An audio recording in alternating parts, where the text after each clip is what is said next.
السلام علیکم عزیز ناظرین، بسم اللہ الرحمن الرحیم۔ ناظرین، سرور کائنات آقا نامداد حضرت محمد صلی اللہ علیہ وآلہ وسلم نے فرمایا کہ قرب قیامت ایک شخص کعبہ میں داخل ہوگا جو خانہ کعبہ کو گرا دے گا اور اس کے ٹکڑے ٹکڑے کر کے سمندر میں بہا دے گا، کعبہ کے زیورات چوری کر کے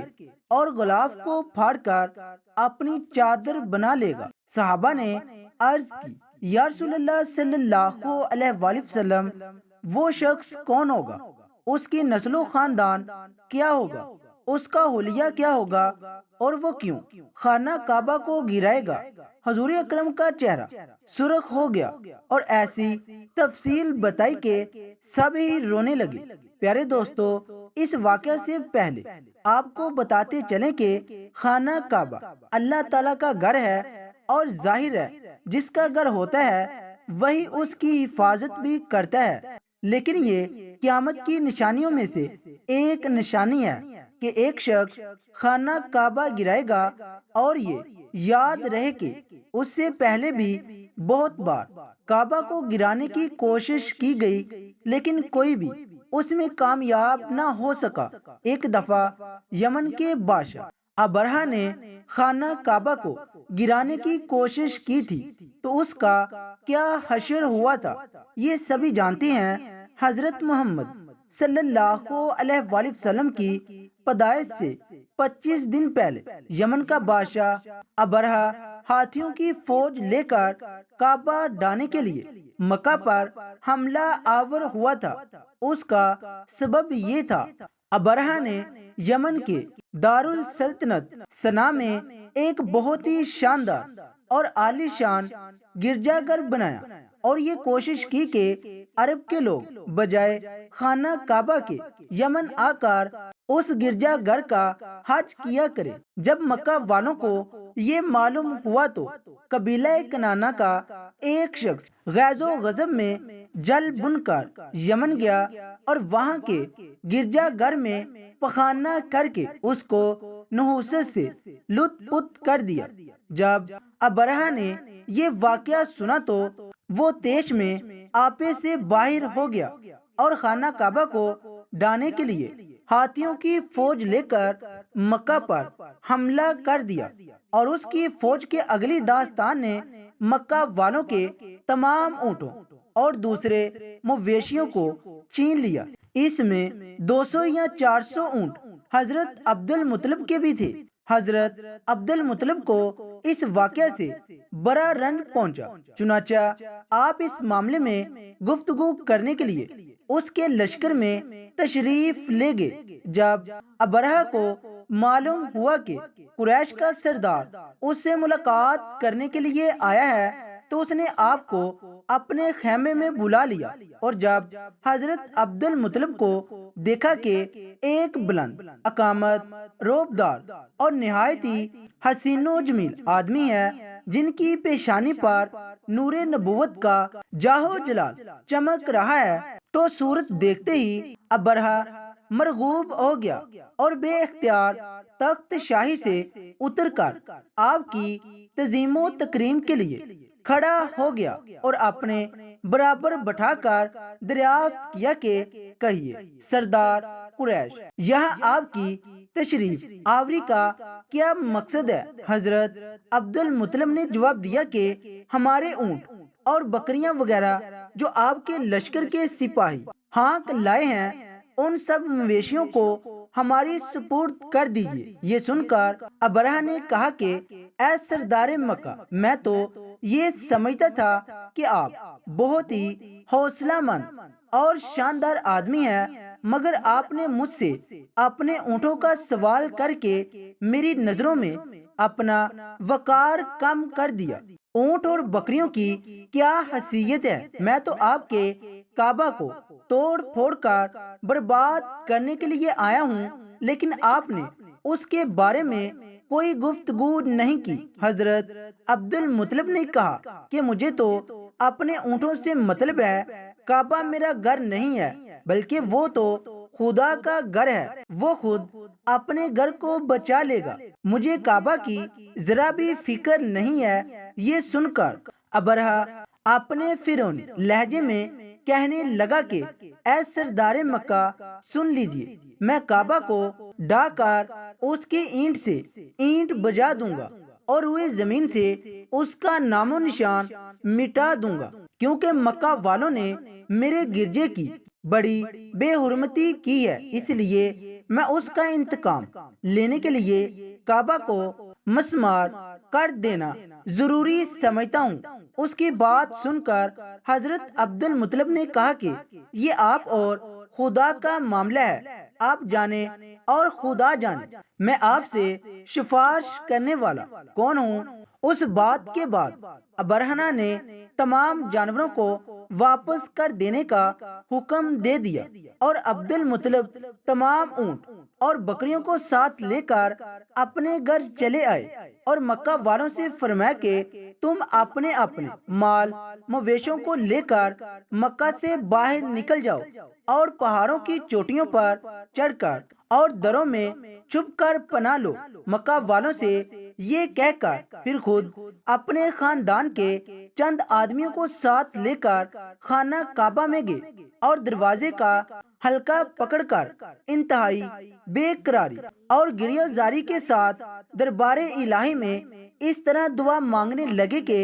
اے اللہ، بے شک ہر شخص اپنے اپنے گھر کی حفاظت کرتا ہے، لہذا تو بھی اپنے گھر کی حفاظت فرما اور صلیب والوں اور صلیب کے پجاریوں کے مقابلے میں اپنی عطایت شواروں کی مدد فرما۔ حضرت عبد المطلب نے یہ دعا مانگی اور اپنے خاندان والوں کو ساتھ لے کر پہاڑی کی چوٹی پر چڑھ گئے اور خدا کی قدرت کا جلوہ دیکھنے لگے۔ ابرہہ جب صبح کو کعبہ ڈھانے کے لیے اپنے لشکر جرار اور ہاتھیوں کی قطار کے ساتھ آگے بڑھا اور مقام مغمس میں پہنچا تو خود اس کا ہاتھی، جس کا نام محمود تھا، ایک دم بیٹھ گیا۔ ہر کوشش کے بعد ہاتھی نہیں اٹھا۔ اسی حال میں قہر الہی ابابیلیوں کی شکل میں نمودار ہوا اور ننھے ننھے پرندے جھنڈ کے جھنڈ، جن کی چونچ اور پنجوں میں تین تین کینکریاں تھی، سمندر کی جانب سے حرم کعبہ کی طرف آنے لگے۔ ابابیلیوں کے ان لشکر نے ابرہہ کی فوجوں پر اس زوروں شوروں سے سنگ باری شروع کر دی کہ آن کی آن ابرہہ کے لشکر اور اس کے ہاتھیوں کے پر خچے اڑ گئے۔ ابابیلیوں کی سنگ باری خداوندے قہر و جبار کے قہر و غضب کی ایسی مار تھی کہ جب کوئی کینکری کسی فیل سوار کے سر پر پڑتی تھی تو وہ اس آدمی کے بدن کو چیرتی ہوئی ہاتھی کے بدن سے پار ہو جاتی تھی۔ ابرہہ کی فوج کا ایک آدمی بھی زندہ نہیں بچا اور سب کے سب ابرہہ اور اس کے ہاتھیوں سمیت اس طرح ہلاک و برباد ہو گئے کہ ان کے جسموں کی بوٹیاں ٹکڑے ٹکڑے ہو کر تباہ و برباد ہو گئی تھی۔ واقعہ صحابہ فیل کے زمانے میں مکہ والے کافر تو تھے مگر بیت اللہ کی تعظیم کرتے تھے اور اس کی حرمت پامال نہیں کرتے تھے، اسی لیے اللہ تعالیٰ نے کعبہ کو ابرہہ اور اس کے لشکر سے بچا لیا، لیکن کعبہ کو گرانے میں کوئی اس وقت تک کامیاب ہو سکے گا جب مقامی لوگ بھی کعبہ کی حرمت کو پامال کرنا شروع کر دیں گے اور اس کی حرمت کا پاس نہیں کریں گے۔ جب وہ بیت اللہ کی خدمت اور اہتمام سے پہلو تہی کریں گے تو اللہ تعالیٰ ان کی مدد سے ہاتھ کھینچ لے گا۔ بے شک بہت دفعہ کعبہ کو تباہ کرنے کی کوشش کی گئی لیکن کوئی کامیاب نہ ہو سکا، لیکن قیامت کی نشانیوں میں حضور اکرم صلی اللہ علیہ وآلہ وسلم نے ایک نشانی یہ بتائی، ایک شخص خانہ کعبہ کو گرانے میں کامیاب ہو جائے گا، نہ صرف کامیاب ہوگا بلکہ کعبہ کے ٹکڑے کر کے سمندر میں پھینک دے گا، جس کے بارے میں نبی اکرم صلی اللہ علیہ وآلہ وسلم نے ارشاد فرمایا ہے، اللہ تعالیٰ اپنے نبی صلی اللہ علیہ وآلہ وسلم کو ہر چیز کا علم فرما دیتا ہے۔ جو بات نبی اکرم صلی اللہ علیہ وآلہ وسلم نے فرما دی ہے وہ کام ہو کر ہی رہنا ہے۔ آپ صلی اللہ علیہ وآلہ وسلم جو بھی بات کرتے تھے وہ اپنی مرضی کے مطابق نہیں بلکہ اللہ تعالیٰ کے حکم سے ہی کرتے تھے۔ نبی اکرم صلی اللہ علیہ وآلہ وسلم کا علم اللہ تعالیٰ کے علم کے مطابق سمندر کے پانی کے قطرے کے برابر بھی نہیں ہے۔ اسی طرح نبی اکرم صلی اللہ علیہ وآلہ وسلم کا علم اور عام انسان کے علم میں بہت ہی بڑا فرق ہے۔ اللہ تعالیٰ کے نبی صلی اللہ علیہ وآلہ وسلم کو ان باتوں کے بارے میں بھی علم ہوتا ہے جن کے بارے میں ہم کو گمان تک نہیں ہوتا ہے۔ ہم نبی اکرم صلی اللہ علیہ وآلہ وسلم کے علم کا اندازہ نہیں لگا سکتے ہیں۔ اللہ تعالیٰ کی ذات تو بابرکت ذات ہے، اس کے علم کے بارے معلوم کرنا تو کسی کے بس کی بات نہیں ہے۔ محدثین اکثر علماء کرام کا کہنا ہے کہ جب قیامت قریب آنے والی ہوگی تو خانہ کعبہ کو گرائے جانے کا قصہ پیش آئے گا۔ جن لوگوں کو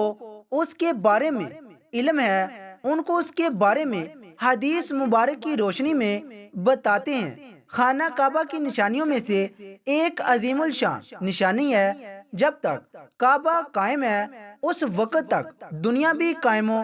دائم رہے گی۔ جب خانہ کعبہ کو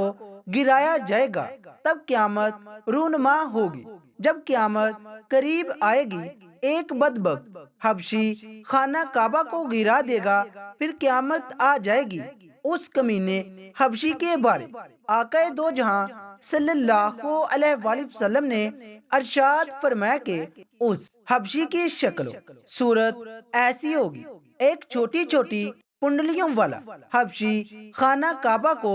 گرا دے گا۔ جبکہ بخاری شریف میں لکھا ہے کہ حضرت محمد صلی اللہ علیہ وآلہ وسلم نے ارشاد فرمایا کہ گویا میں اسی حبشی کو دیکھ رہا ہوں کہ وہ کالا اور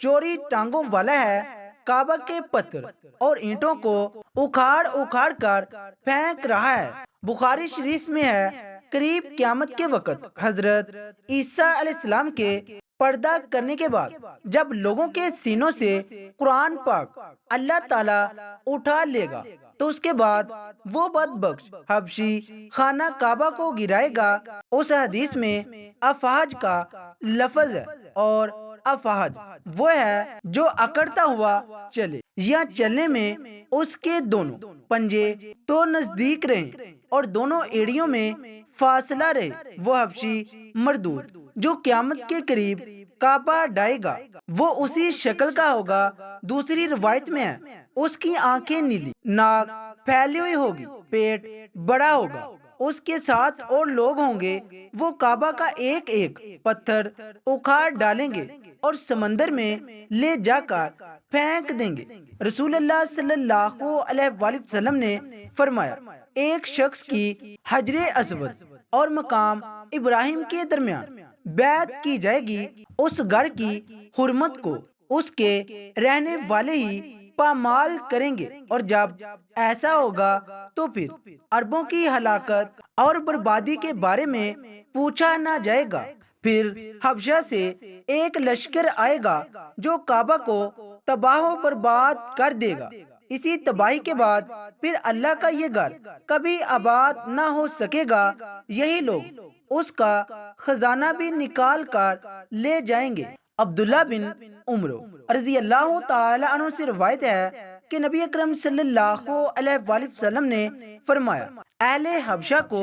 چھوڑے رہو جب تک وہ تمہیں چھوڑے ہوئے ہیں، کیونکہ کعبہ کے خزانے کو سوائے حبشی کے کوئی اور نہیں نکالے گا۔ آخری زمانے میں حضرت عیسیٰ علیہ السلام کے وصال کے بعد جب سینوں سے قرآن پاک اٹھا لیا جائے گا تو اس کے بعد وہ بدبخت حبشی خانہ کعبہ کو گرا دے گا۔ یہ قیامت کے بالکل نزدیک ہوگا۔ یہاں یہ بات بھی ذہن میں رہے کہ ان قیامت کی نشانیوں سے متعلق روایات میں چند ایک معاملات شخصیات کو چھوڑ کر ان کا وقوع ہونے کا وقت، حالات، شخصیات و اقوام عالم کا معاملہ کافی مباہم ہے اور واضح نہیں ہے کہ اس پر کوئی حتمی رائے دی جا سکے کہ کب کون کیسے خروج کرے گا وغیرہ۔ آج کل کے سیاسی تناظر میں لوگ اور اکثر علماء کرام بھی یہ سمجھ رہے ہیں کہ بس قیامت صرف چند سالوں یا دہائیوں میں آنے والی ہے۔ حقیقت یہ ہے کہ یہ سب قیاس آرائیں سادہ لوگ عوام الناس کو محفوظ کرنے اور عمل جہاد سے دور کرنے کے لیے کی جاتی ہے۔ اگر گہری نگاہ سے دیکھا جائے تو بڑے بڑے فتنے تو کئی صدیاں پہلے سے ہی رونما ہونا شروع ہو گئے تھے۔ کتنے ہی لوگوں نے مہندی ہونے کا ڈرامہ رچایا، کتنے ہی دفعہ مسلمان اور یہود و نصارہ میں بڑی جنگیں ہوئی، کتنی مرتبہ قبلہ اول فتح ہوا، کتنی مرتبہ قبلہ اول پر یہودیوں کا قبضہ رہا، کتنی مرتبہ دجال نما انسان پیدا ہوئے، لیکن ان کا ذکر قریب قیامت کے سلسلے میں نہیں ہوتا۔ صرف 20ویں 21ویں صدی کے سیاسی معاملات واقعات کو ہی قرب قیامت سمجھ لیا گیا ہے، جبکہ نبی اکرم صلی اللہ علیہ وآلہ وسلم کے ایک فرمان کے مطابق آپ کی وفات کے بعد کا سارا زمانہ قرب قیامت ہی ہے، چاہے کتنی صدیاں بیت جائیں۔ ناظرین، اللہ تعالیٰ سے دعا ہے کہ اللہ تعالیٰ ہمیں نیک عمل کرنے کی توفیق عطا فرمائے، آمین۔